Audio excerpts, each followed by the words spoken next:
Hello everyone, welcome again to new video of my reading series. आज की video में हम डिफॉर्मर के बारे में जानेंगे। सबसे पहले हम बहुत इंपॉर्टेंट डिफॉर्मर है लैटिस से शुरू करते हैं। सपोज अगर कोई बॉक्स या क्यूब मैं यहाँ से क्रिएट करता हूँ, इसमें मैंने सेगमेंट ज़्यादा इंक्रीज नहीं किया है और वर्टेक्स को सिलेक्ट करता हूँ मैं। और अगर इसको मैं डिफॉर्म करता हूँ तो काफ़ी इजीली इसको मैं डिफॉर्म कर सकता हूँ, बट अगर इसमें सेगमेंट्स मैंने ज़्यादा कर दिया यहाँ से और भी सेगमेंट में ले लेता हूँ, देन अब अगर मुझे इसको उसी तरह से डिफॉर्म करना है तो बहुत ज़्यादा हमें प्रॉब्लम होने वाला है। एग्जांपल मैं दे रहा हूँ कि अगर सपोज मैंने यहाँ से सिलेक्ट कर लिया और इसको अगर मैं मूव करता हूँ तो ये पॉसिबल नहीं है कि उसके जैसा हम इसको फ्री फॉर्म डिफॉर्म कर सकें। तो ऐसे केसेस में हम इसको सिलेक्ट करेंगे और यहाँ से लैटिस, ठीक है, सभी को मैंने जीरो कर दिया और मैं कहीं बाहर क्लिक करूंगा, यहाँ पे राइट क्लिक, अगर यहाँ पे मैं क्लिक करूंगा तो बॉक्स का जो कंपोनेंट्स होता है उसके ऑप्शन आने लगते हैं। इसलिए अभी मेरा यहाँ से लैटिस सिलेक्टेड है, बेस नहीं लैटिस। और एम्प्टी स्पेस में व्यू पोर्ट के कहीं पे भी मैं क्लिक करके और लैटिस पॉइंट पे मैं चला जाऊंगा और इन सभी पॉइंट को एक साथ सिलेक्ट करता हूँ मैं।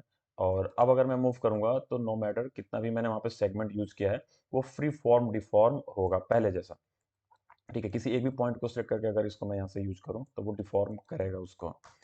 अब अगर सपोज मैंने यहाँ से डिफॉर्म कर दिया इसे और देन अगर मैं बेस को यहाँ से मूव कर देता हूँ तो वो डिफॉर्मेशन उसका हट जाता है। तो कभी भी रिगिंग पॉइंट ऑफ व्यू से हमें जब डिफॉर्म करना होता है तो क्या होता है कि अगर मैं इसको कहीं पे मूव करना होगा, इस बॉक्स को ही अगर मैं मूव करूँ तो वो डिफॉर्मेशन उसका हट जाता है। तो बहुत से रिगिंग में हमें यूज करना होता है लैटिस और विद मूवमेंट। तो हमें क्या करना होगा कि ऑब्जेक्ट के साथ मुझे बेस को भी किसी एक चीज के साथ अटैच करना होता है ताकि दोनों एक साथ मूव हो, ऑब्जेक्ट और उसका बेस। बेस का यही काम है, बाकी लैटिस का काम है उसको डिफॉर्म करना। तो अभी मैं अंडू कर देता हूँ वापस से और यहाँ से कोशिश करना कि डिफॉर्मेशन से पहले इसको सेट कर लो आप। तो यहाँ पे भी अगर सपोज मैं दोबारा से मैं लैटिस को सेट करता हूँ तो यहाँ पे एक आउटपुट भी आता है। अगर आउटपुट को अभी मैंने यहाँ से वैल्यू 2 बाई 2 ही है, अगर इसको मैंने चेंज नहीं किया है, बाय डिफॉल्ट है।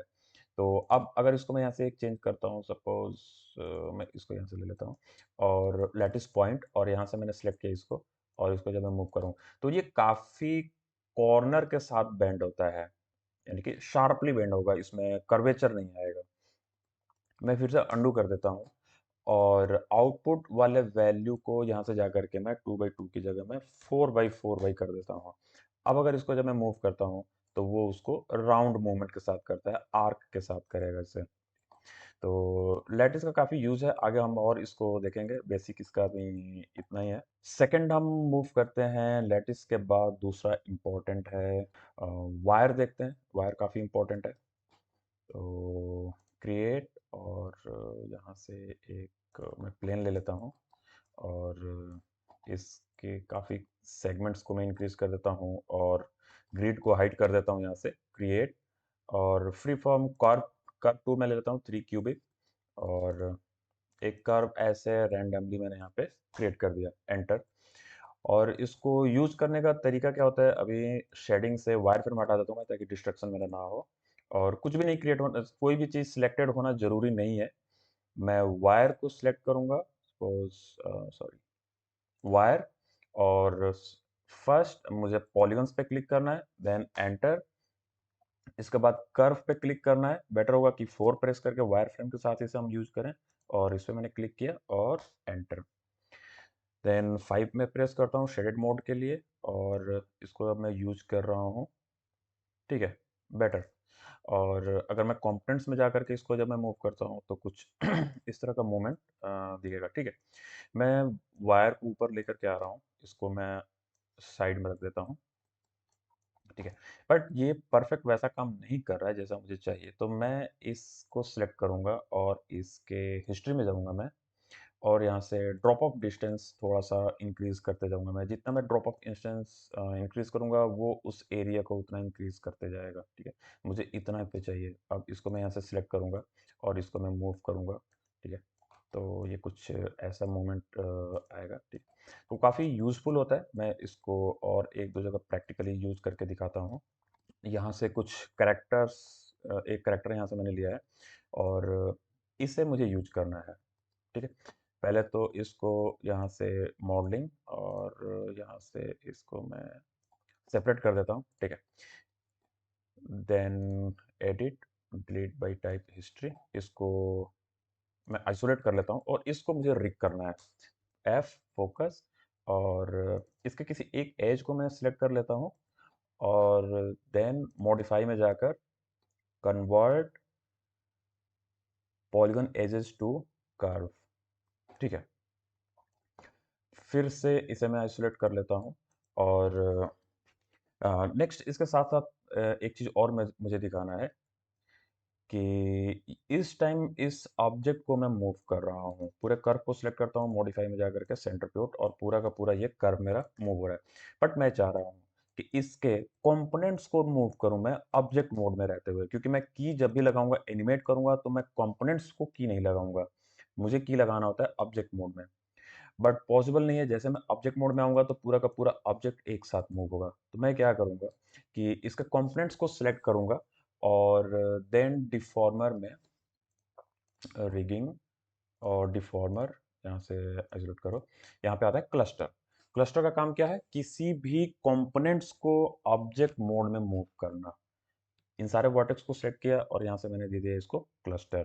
देन अगेन इस वर्टेक्स को भी मैं सिलेक्ट करूँगा और यहाँ से क्लस्टर, इसे भी सिलेक्ट करूँगा मैं और यहाँ से क्लस्टर।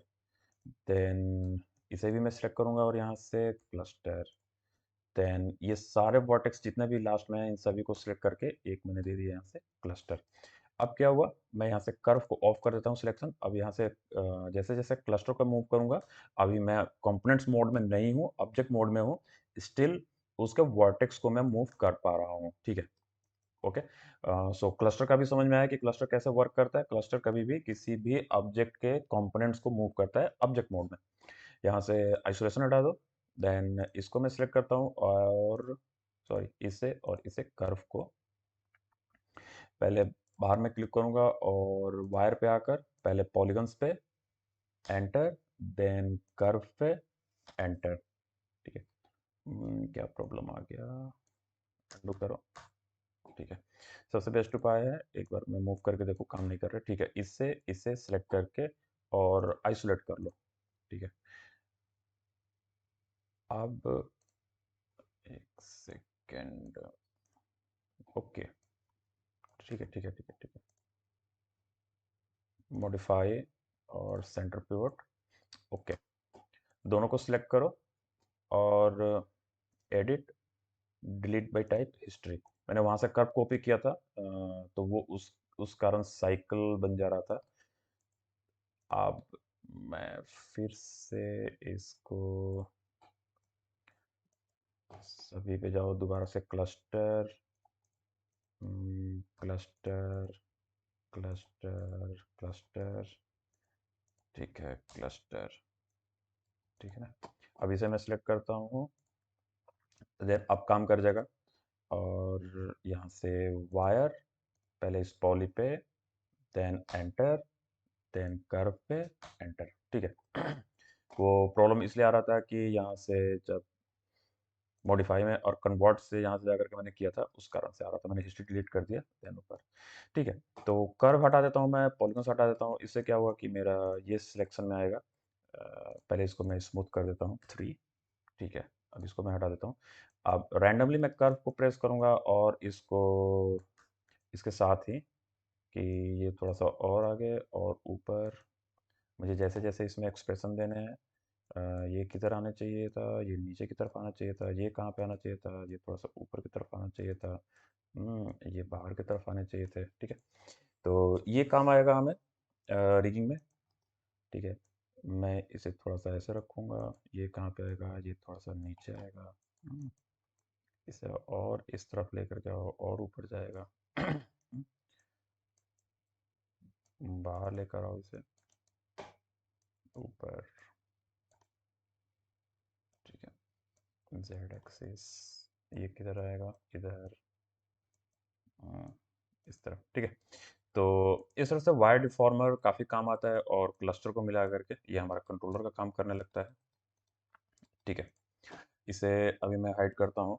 नेक्स्ट डिफॉर्मर हम देखते हैं ब्लेंड शेप। ब्लेंड शेप कैसे काम करता है? तो कोई भी ऑब्जेक्ट सपोज यहाँ से एक स्फेयर में क्रिएट कर लेता हूँ और कंट्रोल डी, कॉपी और शिफ्ट टी यहाँ से लेता हूँ, मल्टीपल कॉपी में लेकर के चला जाऊंगा। कंडीशन ये होता है कि दोनों के वर्टेक्स और नंबर ऑफ एजेस, पॉलीगन सारे इक्वल होने चाहिए। यानी कि मैं इसमें जा करके और इसके वर्टेक्स को ही चेंज करके कर सकता हूँ। इसमें कोई मैं एक्स्ट्रा यहाँ से कोई इंसर्ट वगैरह नहीं यूज करूंगा, एक्सट्रूड यूज नहीं करूंगा। और इसको सभी को सिलेक्ट करो, इसे सिलेक्ट करो, यहाँ से कोई वर्टेक्स यहाँ पे लेकर के आ जाओ। ठीक है, हमने इसका वर्टेक्स यानी कि कंपोनेंट लेवल में चेंजेस करना जरूरी होता है। तो इसको सिलेक्ट कर लिया, फिर इसे देन लास्ट में हमें सिलेक्ट करना होता है जिसको मुझे डिफॉर्म करवाना होता है। मैं इसको सिलेक्ट करूंगा और देन यहाँ से ब्लेंड शेप। मेक श्योर कोशिश करना होगा कि हमें सपोज ये कहाँ पे आता है, एक्सप्रेशन क्रिएट करने के काम में आता है। तो सारे जो टारगेट हमें एक्सप्रेशन बनाने हैं वो फर्स्ट टाइम ही बना देना होता है। बाद में अगर हम बनाते हैं तो वो एक्सप्रेशन ब्लेंड नहीं होता है। अगर हमने बाद में सपोज हमने कि यहाँ पे 2 बना लिया, 4 बना लिया, हमने दे दिया, फिर बाद में हमें ज़रूरत पड़ रहा है, क्लाइंट कई बार कहता है कि नहीं हमें एक्स्ट्रा और 2-4 एक्सप्रेशन चाहिए होता है, तो उस टाइम फिर हमें बेसिक के थ्रू ना जाकर के एडवांस में जाकर और यहाँ से ऑटोमेटिक में ना जाकर के हमें पैरेलल के थ्रू आना होता है। प्रैक्टिकली मैं आगे इसको दिखाऊँगा कि क्या प्रॉब्लम आता है अगर हमने एक बार यूज़ कर लिया टारगेट ब्लेंड सेप का और बाद में दोबारा हमें यूज़ करने पे क्या प्रॉब्लम आता है, जिसमें हमें एडवांस में जाने की ज़रूरत पड़ती है। अभी मुझे बेसिक में ही काम करना है और लास्ट में मैंने इस स्फीयर को सिलेक्ट किया और यहाँ से मैंने क्रिएट कर दिया।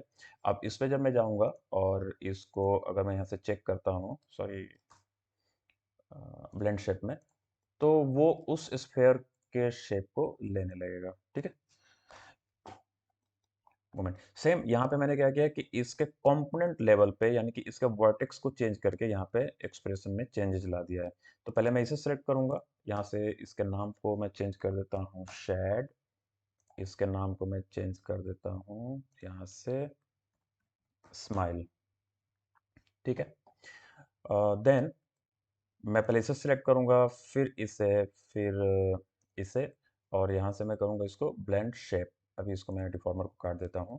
देन यहाँ पे मैं आऊँगा ब्लेंड शेप में और स्माइल को जब मैं यूज़ करूँगा तो स्माइल मूवमेंट आएगा और शेड को यूज़ करूँगा तो शेड मूवमेंट आएगा। बट हमें की यहाँ पे नहीं लगाना होता है। एक चीज़ और है कि मुझे इसको एक कंट्रोलर पे देना होता है। यहाँ से इसकी वैल्यू को मैं 0 कर देता हूँ। ठीक है? और अगर इसको मैं यहाँ से दोबारा डिलीट भी कर दूँ, एक बार हमने यहाँ पे इसको यूज़ कर लिया है, तो भी कोई दिक्कत नहीं होगा। यहाँ से आकर ब्लेंड शेप में अगर इसको मैं यूज़ करूँगा तो वो काम मेरा करेगा। ठीक है? नेक्स्ट मुझे एक इसको कंट्रोलर में यूज़ करना है, तो मैं क्रिएट और एक सर्कल ले लेता हूँ इसके फेस के सामने यहाँ पे और इसको मैं सामने यहाँ पे ऐड कर दूंगा और इसको यहाँ पे लेकर के आ जाता हूँ। सॉरी, इसको मैं हटा देता हूँ ताकि ये डिस्टर्ब ना करे। कोई बात नहीं। तो हमें एक्स्ट्रा एट्रीब्यूट यहाँ पे यूज़ करना है, तो मैं क्या करूँगा, यहाँ से मॉडिफाई में जाकर और ऐड एट्रीब्यूट, इसके बारे में मैं एक अलग से भी वीडियो लेकर के आऊँगा कि एट्रीब्यूट्स कैसे काम करता है। अभी बाय डिफ़ॉल्ट में सारे float value, Boolean value, integer value के साथ, तो मुझे फ्लैट पे ही काम करना है, फ्लोट वैल्यू पे। फ्लोट मतलब होता है डेसिमल वैल्यू में, और इंटीजर यानी कि 1 के बाद 2 ही यूज़ करें, 3 आए, उसको हम इंटीजर वैल्यू बोलते हैं। तो यहाँ से मैंने नाम यहाँ से ले लिया स्माइल और इसमें मैं मिनिमम वैल्यू 0 ले लेता हूँ, मैक्सिमम वैल्यू मैं 10 ले लेता हूँ और डिफ़ॉल्ट वैल्यू 0 यहाँ से मैंने कर दिया ऐड। ठीक है। दूसरा मैं यूज़ करके दिखाऊँगा आप लोगों को, जिसमें मैं यहाँ से सेड ले रहा हूँ, लेकिन मिनिमम, मैक्सिमम और डिफ़ॉल्ट इसको मैंने छोड़ दिया एज़ इट इज़। इसमें मैंने फिक्स नहीं किया, मैंने कर दिया यहाँ से ओके। होगा क्या कि स्माइल वाला 10 पे आकर के रुक जाएगा, 0 से यहाँ से कम नहीं होगा। बट ओहो! अंडू कर दिया मैंने क्या? Control Y. ठीक है। शेड वाला क्या मूवमेंट होगा? ये अनलिमिटेड चलता जाएगा, माइनस प्लस में। क्यों ये मैंने किया है कि इसको ऐड करूँगा मैं 2 टाइप से। फर्स्ट, यहाँ से एनिमेशन और की में आकर और सेट ड्रिवन की और सेट की। तो सेट की और इन सब का एक अलग से सेपरेट वीडियो भी मैं बनाने वाला हूँ और उसका लिंक यहाँ पे मैं आपको दे दूँगा। अभी इसको मैं यहाँ से यूज़ करके दिखा रहा हूँ। तो ये कैसे काम करता है, ये वाला आएगा मेरे किसमें, यहाँ से ड्राइवर वाले सेक्शन में, और यहाँ से अगर मैं ड्रिवन पे ला रहा हूँ तो स्टिल मेरा यहाँ से ब्लेंड शेप का नहीं आ रहा है। अगर यहाँ से ब्लेंड शेप मैं सेलेक्ट भी कर रहा हूँ यहाँ से लोड ड्रिवन, तो आ गया यहाँ पे ब्लेंड शेप, यहाँ से मैं सिलेक्ट करूँगा तो सैड और स्माइल, अगर यहाँ से भी नहीं हो पा रहा है, ऑलमोस्ट यहाँ से हो जाता है आउटलाइनर से, अदरवाइज आपको यहाँ से जा करके और नोड एडिटर से यहाँ से ब्लेंड शेप सिलेक्ट करना होगा और देन आप इसको लोड ड्रिवन में करोगे तो आ जाएगा फॉर श्योर। तो मुझे यहाँ से स्माइल को यूज करना है, यहाँ से मैं क्या करूँगा, इसका स्माइल सेलेक्ट करूँगा एट्रीब्यूट्स, और यहाँ से स्माइल, सबकी वैल्यू एज इट इज यहाँ से मैं कर दूंगा पहला की। अब यहाँ से मैं सिलेक्ट करके और स्माइल को जब मैं 10 पे लेकर के आऊँगा तो यहाँ से स्माइल की वैल्यू कितनी हो जानी चाहिए, 1, और यहाँ से मैं कर दूंगा इसको की क्लोज। सेट ड्रिवन की के बारे में मैं डिटेल वीडियो का लिंक दे दूंगा आपको यहाँ पे अलग से। अब अगर इसको मैं सिलेक्ट करता हूँ और स्माइल के वैल्यू को जब चेंज करूंगा तो यहाँ पे चेंजेस होगा। ऐसे ही मैं सैड को भी कनेक्ट कर सकता हूँ, बट मैं सैड के पोर्शन को मैं अनदर तरीके से कनेक्ट करके दिखा रहा हूँ। क्यों मैंने इसको यहाँ पे इसमें लिमिट मैंने नहीं दिया है, उसी कारण से कि क्या फ़र्क आता है उसमें और इसमें, एक बार में देख लेते हैं।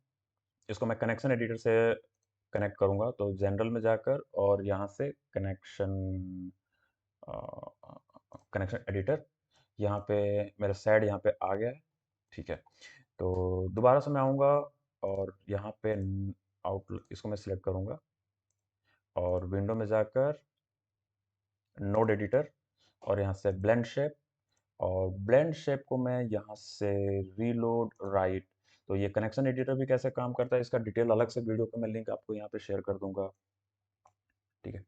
इसमें मैं केवल प्रैक्टिकली ये दिखा रहा हूँ कि दोनों में डिफरेंस क्या होता है सेट ड्रिवन की और कनेक्शन एडिटर से ऐड करने में। तो सैड को मुझे करना है, बट यहाँ पे उसका मुझे यहाँ पे वेट एक बार नहीं दिख रहा है, यहाँ से मैं चेक करके देख रहा हूँ वेट में, यहाँ पे दिखे। सपोज आप ओपन करोगे तो यहाँ पे काफ़ी दिखने लगेगा, बहुत सारे ऑप्शंस आ जाते हैं। तो क्या करना होता है कि यहाँ से आपका शो नन केबल आपका ऑन होता है, तो यहाँ से आप इसको ऑफ कर दोगे तो केवल मेन वही चीज़ दिखेगा जिस पे हमें की लगाना होता है। तो मैं शैड को सैड से कनेक्ट कर देता हूँ और यहाँ से मैं क्लोज करता हूँ। यहाँ से भी आपको कलर से पता चल जाता है कि ये सेट ड्रिवन की यूज हुआ है और येलो कलर कनेक्शन एडिटर का शो करता है।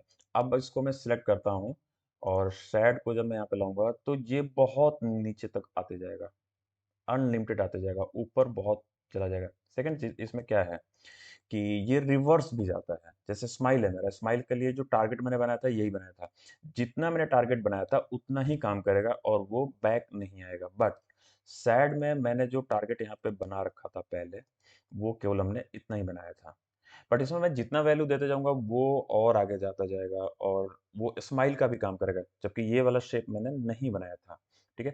तो कनेक्शन एडिटर से करने में क्या होता है, बट अगर मुझे चाहिए कि नहीं मुझे यहाँ तक आने के बाद एग्जैक्ट यही वाला वैल्यू चाहिए, फिक्स हो गया मेरा, कितना हो गया 1.9, सपोज इसको मैं 2 कर लेता हूँ कि यहाँ तक मेरा काम कर रहा है, ठीक है।